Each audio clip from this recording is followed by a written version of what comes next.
പാറു രാവിലെ തന്നെ കണ്ണു തുറന്നു. പുറത്ത് നല്ല മഴ. പാറു എഴുന്നേറ്റ് സന്തോഷത്തോടെ മഴയെ നോക്കി നിന്നു. പെട്ടെന്നാണ് അവൾ അത് ഓർത്തത്. തൻ്റെ കൂട്ടുകാരൻ വിക്കി. പാവം വിക്കി മഴ നനഞ്ഞ ഒരു മരത്തിൻ ചോട്ടിൽ വിഷമത്തോടെ ഇരിക്കുകയായിരുന്നു. പാറു വേഗം തൻ്റെ മുറിയിൽ നിന്ന് കുടയെടുത്ത് ആരും കാണാതെ വീട്ടിൽ നിന്നിറങ്ങി. വിക്കി വിക്കി വിക്കിയെ അന്വേഷിച്ച് പാറു നടക്കാൻ തുടങ്ങി. ഒടുവിലതാ വിക്കി ആ മരച്ചൂട്ടിൽ മഴ നനഞ്ഞിരിക്കുന്നു.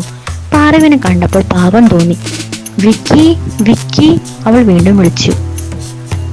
വിക്കി സന്തോഷത്തോടെ എഴുന്നേറ്റ് പാറുവിന്റെ കുടക്കുള്ളിൽ കയറി.